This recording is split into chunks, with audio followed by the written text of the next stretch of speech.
안녕하세요. 영상과 음성에 대한 많은 리뷰를 다루는 채널 영업만리 리뷰어 조지마입니다. 반갑습니다. 자, 이번 시간에는 2024년 6월 22일, 23일 양일간에 걸쳐 도쿄국제포럼에서 개최되었던 오토텐이라는 행사에 제가 직접 참석을 했었던 그 경험에 대해서 간단하게 말씀드려 볼까 합니다. 이 오토텐은 일본 최대의 오디오, 홈시어터, 장비, 전시회라고 홍보하고 있는데요.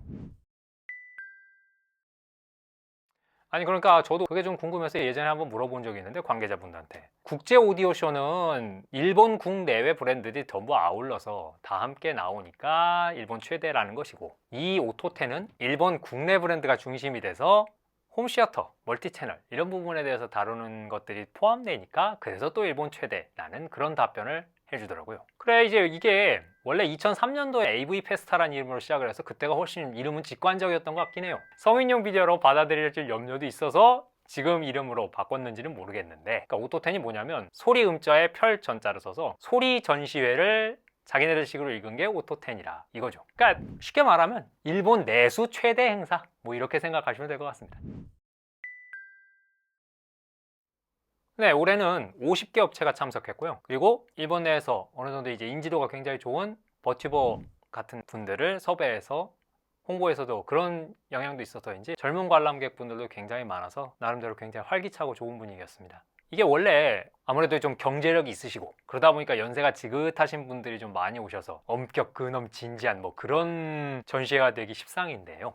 오토텐은 좀 분위기를 바꿔야겠다 뭐 그런 생각을 좀 했던 모양이에요. 특히 이제 코로나 시기에 2번인가 3번 정도 열지 못한 상태에서 뭔가 좀 자아 성찰을 좀 했는지 그 이후에는 특히 이제 젊은 분들의 참석도 참가도 유도하기 위해서 버튜버도 홍보 모델로 쓰면서 이제 굉장히 여러 각계각층의 참여를 이끌려고 노력한 걸 볼 수 있었습니다. 그리고 참석한 업체들도 여기 좀 발맞춰서 맨날 클래식 재즈 보통 틀잖아요. 오디오 쇼 하면 보통 트는 레퍼토리 말고 이제 개인 신청곡들도 이것저것 틀어주는 그런 rum도 있었고, 이제 시연을 할 때도 애니메이션 콘텐츠 같은 것들을 중심으로 시연을 한다든지 해서 여러 가지 시도를 하고 있다는 그런 생각은 들었습니다. 그래서 저도 도쿄국제 오디오 쇼에도 참석을 해봤지만 진지한 데가 많아갖고 여러모로 약간 좀 기가 눌려 있었달까 그랬는데, 이 행사에서는 이제 좀 가벼운 분위기로 업체 담당자들이라든지 그런 관계자분들하고도 굉장히 편하게 대화를 해보고 그런 것도 좋았던 것 같습니다.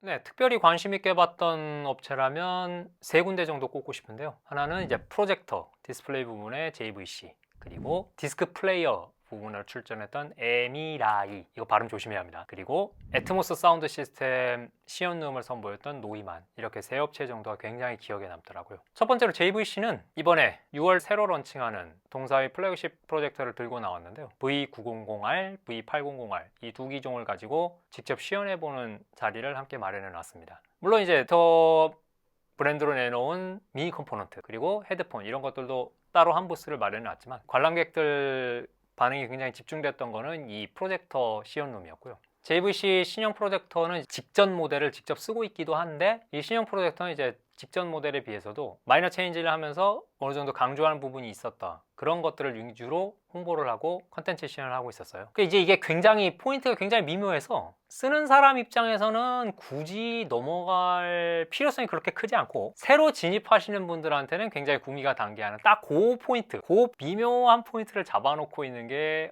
이 개인적으로 봤을 때 굉장히 인상적이었습니다. 그러니까 보통 이제 신제품 시연회 하면은 무조건 신제품만 최고라고 막 홍보하고 막 끌어올리잖아요. 근데 이번 시연은 신모델이 저번 모델에 비해서 좋아진 부분도 있는데, 저번 모델에서 계승해서 그 맥을 계속 이어서 이렇게 좋은 부분도 있다, 뭐 이런 식으로 설명을 하고 홍보를 하면서 양쪽의 공존? 그런 것들을 추구한다는 그런 느낌은 받을 수 있었어요.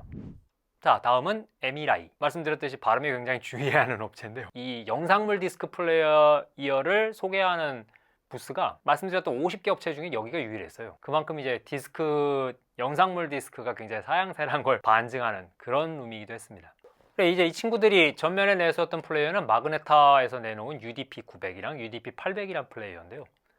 마그네타는 이제 중국 심천 쪽에 본사를 두고 예전부터 이제 디스크 플레이어의 OEM 생산을 맡아왔던 그런 회사예요. 그러다 보니까 이제 기술 노하우도 있고 부품 구성이라든가 그런 부분도 다 어깨너머로 다 배웠고, 그리고 생산 라인도 남아있으니까 자기들한테 OEM으로 맡겨주던 그런 회사들이 다 이제 빠져나가고 철퇴하니까 디스크 플레이어 시장에 뛰어든 그런 회사입니다. 이게 이제 기본이 되었던 베이스가 되었던 플레이어, 오포 디지털에서 나온 플레이어인데 그 플레이어에 비해서 뭐 바뀐 부분도 있고 자기네들이 뭐 어느 정도 강화했다는 부분도 있고 다 좋은데 가격이 동 클래스 대비 한 2.5배, 3배 뛰어버렸거든요.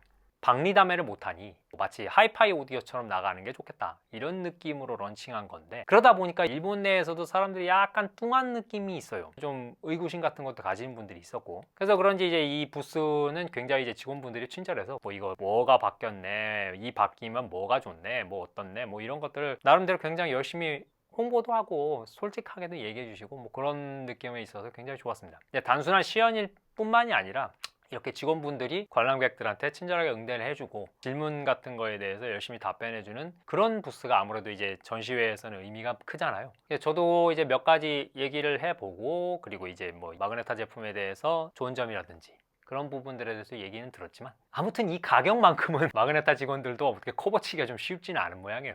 그래서 아무래도 좀 험난할 것 같은데, 그래도 이제는 신품 디스크 플레이어가 워낙에 구하기 어려운 시장이니까 한번 관심을 갖고 지켜봐 주시면 좋겠다, 뭐 이런 정도로 그쪽 직원들도 그랬고 제 느낌도 그렇습니다. 세 번째로 인상 깊었던 건 노이만, 아까 말씀드렸던 노이만 부스인데요. 다른 업체들 뭐 예를 들면 야마하라든지 그런 업체들도 돌비 애트모스 시연 같은 것들 룸이 있고 어느 정도 이제 열의가 있었어요. 야마, 제네렉 이런 회사들도 있었고 괜찮았는데, 특히 좋았던 데를 노이만으로 꼽는 이유가 뭐냐면 직원분들도 굉장히 열의가 넘치고, 그리고 이제 무엇보다 시스템 구성도 좋거니와 애트모스 위치를 제일 정확하게 잡아놓은, 그래서 핫스팟에 따른 것 부분도 정확하게 해놓은 굉장히 좋은 애트모스 사운드를 구현하고 있었던 그런 룸이라서 제가 인상이 깊었습니다.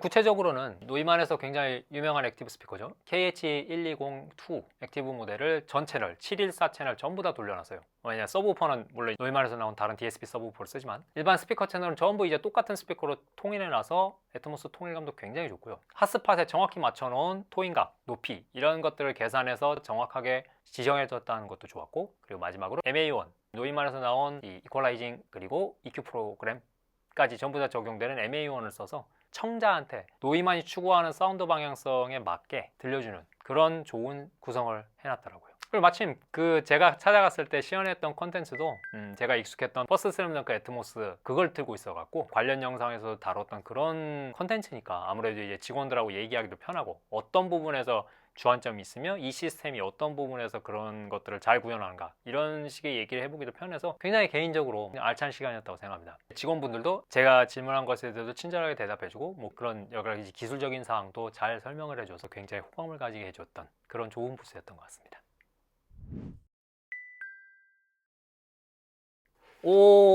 제가 볼 때는 우리 한국에서 시연하는 업체들이 훨씬 더 열의는 더 컸다고 봐요. 예전에 코엑스에서 했던 오디오쇼에서 애트모스 시스템을 선보였던 경우가 몇 개 있었는데, 브릿지형 이제 그 가설을 써서 뭐 애트모스 스피커도 정확하게 천장 위치에다 설정을 하고, 그리고 기기 자체도 굉장히 중후장대하게 급이 클래스가 있는 장비들을 가지고 나와서 굉장히 이제 퀄리티 좋은 시스템을 선보이려고 노력했던 업체들도 있었고, 한국 애트모스 시연도 굉장히 열인이 있었거든요. 그에 비해서 이제 이번 오토텐에서 일본 업체들이 시연하는 걸 보면은 젊은 층들의 관심도 끌어야 해서 그런지 몰라도 굉장히 비싼 장비만 막 밀린 건 아니고 뭐 사운드바, 헤드폰 그런 것들도 전면에 내세우고, 노이만처럼 이런 룸을 시연하는 경우 아무래도 일본의 일반적인 사이즈라든지 그 주거 공간 사이즈라든지 시어터룸 사이즈로 할 수 있는 그런 공간을 상정하고 일단 시작을 해야 하니까, 시작을 하고 그 다음에 이제 점점 단계를 올려가면서 상담을 하든지 아니면 이제 바라볼 수 있도록 목표를 잡을 수 있도록 그렇게 유도해가는 그런 느낌을 받았습니다. 일본 쪽은. 물론 이제 우리 한국 시연회에서도 손에 닿을 만한 가격대의 시스템을 만들어서 설명했던 업체도 당연히 있었죠. 한국 쪽에 아쉬웠던 건 일본처럼 이렇게 일본 최대의 홈시어터 쇼라는 느낌으로 한국 최대의 AV 홈시어터 뭐 이런 느낌의 그런 시연회가, 그런 자리가 공식적으로 있었으면 좋겠다. 그게 좀 아쉬웠어요. 우리나라 오디오쇼에는 어디까지나 스테레오 하이파이 오디오쇼에서 곁다리로 나온 그런 케이스였거든요. 그래서 이번에 올해 9월에 KALS라고 한국 실용 오디오쇼 그런 느낌의 AV 홈시어터 전시회가 개최되는데, 그 전시회가 이번에 처음 시작하는 거지만 제가 말씀드렸던 대로 이런 AV 홈시어터 같은 데서 어떤 시연의 장, 그리고 소개의 장, 기술 상담의 장이 되었으면 좋겠다, 뭐 그런 생각은 듭니다. 자, 이렇게 이번 시간에는 일본 최대의 홈시어터 오디오쇼 오토텐 2024년 회장에 방문한 감상에 대해서 말씀드려봤습니다. 그래, 아까 영상 말미에서도 계속 강조했지만 한국에서도 이런 오디오쇼가 있었으면 좋겠어요. 그런 의미에서 또 말씀드리지만 KALS 9월 달에 용산에서 열리는 그 시연에 많은 관심들 가져주시면 좋겠어요. 또 압니까? 오토텐처럼 20년 넘게 멋지게 잘 이어가는 그런 쇼가 될지도 모르잖아요. 그러니까 이번 시작하는 이 부분부터 스타트를 잘 끊어봅시다. 네, 그럼 여러분의 즐거운 AV 라이프를 위해 저희 채널이 항상 함께 하겠습니다. 감사합니다.